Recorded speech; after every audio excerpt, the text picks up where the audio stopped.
कहा था जो जो मैंने कहा सब होगा। मैं उन्हीं की वाणी का प्रचार करता हूँ, मैं कोई गुरु सतगुरु बन के तो नहीं करता हूँ।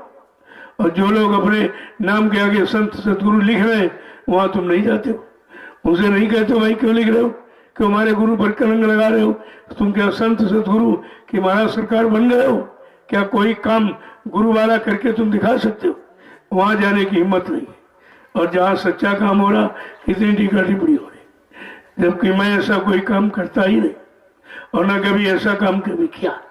आप प्रचार करते कि बाबा जी ने इनको आश्रम से निकाल दिया था। मैंने कहा मैं कोई आश्रम पर रहा ही नहीं, मुझे जब बुलाएगा जब मैं गया, मैं कभी नहीं रहा।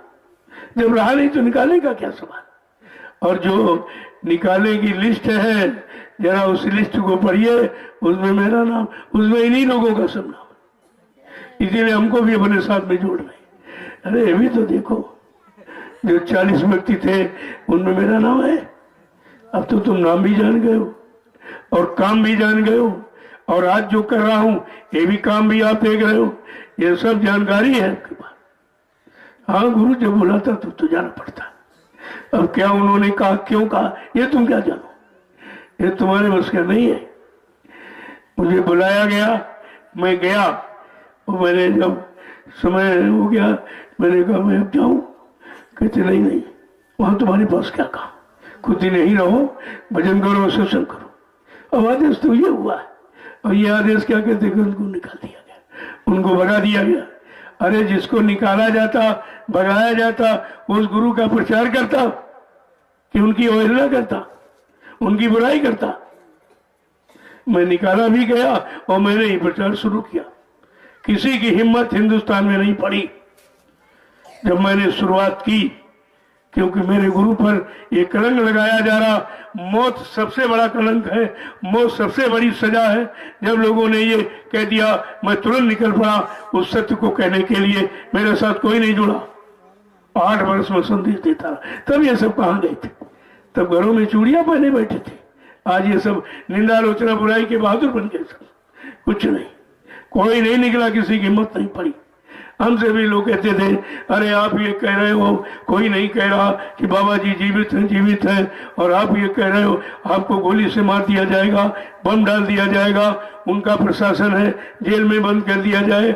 हमने ये क्यों डराते हो, ये क्यों डरा रहे हो? हमको अपने गुरु पर पूरा भरोसा है। और जेल फेल की बात मत करो, मैं उनके साथ पहले भी जेल गया। ये जेल फेल की बात क्या करते, अरे जेल तो भजन घर है।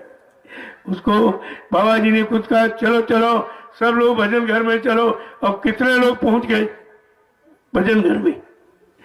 जब तुम गए थे, जो तुम निंदा आलोचना बुराई कर रहे हो, तुमने गुरु का कोई आदेश नहीं माना, कोई आदेश नहीं माना, और अपने को ये सर्वोपरि कह रहे। बाबा जी ने 10, 11, 12 जून 1983 में बोट क्लब पर जब कहा बच्चा ये फकीरी भेष को धारण कर लो, और कहा जब तक ये टाट बोरा, ये फकीरी भेष तुम्हारे शरीर से नहीं उतरेगा, जब तक देश में परिवर्तन नहीं हो जाएगा। और इसने पूछो, इसने पहला टाट बोरा, इसने तो गुरु का आदेश नहीं माना, कोई आदेश नहीं माना। आज ये अपने को सर्वोपरि गुरु का भक्त बता रहा और सबकी निंदा आलोचना बुराई कर रहा। जब तूने खुद ही नहीं पालन किया, तुम दूसरे को क्या सिखा रहा है? गुरु के किसी आदेश का शर्म लगती थी लोगों को टाट बोरा पहनने में। अरे गुरु आदेश में कीनी शर्म, उसके फूटे कर्म, वो कर ही क्या सकता।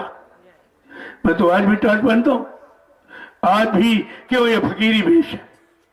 अगर फकीरों का काम करना है, संतों का काम करना है, उनकी वाणी जन जन के कान तक पहुंचाना है, तो फकीरी वेश आपको धारण करना पड़ेगा, तभी लोग विश्वास करेंगे। तो ऐसा प्रचार करने टाट बोरा उतार दिया उन्होंने उतार के फेंक दिया, और जिसने उतार के फेंक दिया उसको कोई नहीं कहता। कहा वो गुरु बन गए।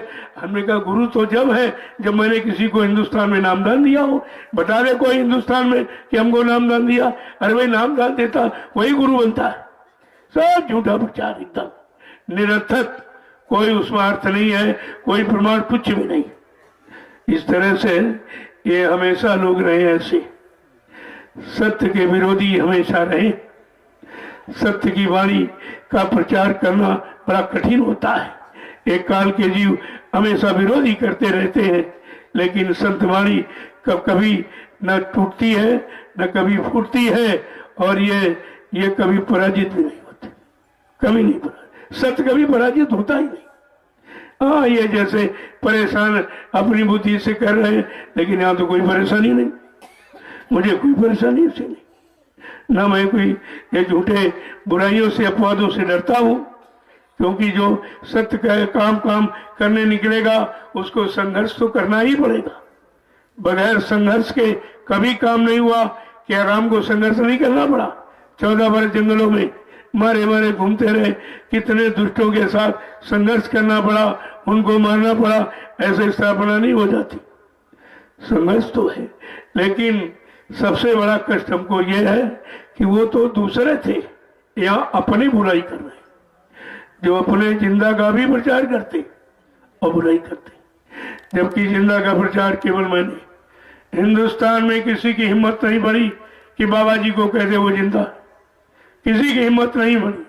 जब 4 महीने के बाद इन सब ने देख लिया इनको गोली से नहीं मारा जा रहा, इन पर बम नहीं डाला जा रहा, इनको जेल नहीं भेजा जा रहा, तब ये धीरे धीरे खड़े हुए और जो विरोध करते। ये विरोध मेरा नहीं, तुम गुरु का विरोध करते, क्योंकि मैं अपना अगर काम करता अपना विरोध समझता, अपने वचन कहता अपने लोभ लालच के लिए, तो मेरा विरोध था। मैं तो सदगुरु दाता दयालु के वचनों का प्रसारण करता हूँ, तुम गुरु का विरोध, गुरु के वचनों का विरोध करते हो। विरोधी तुम गुरु के हो और समझ नहीं पा रहे हो। जय गुरुदेव।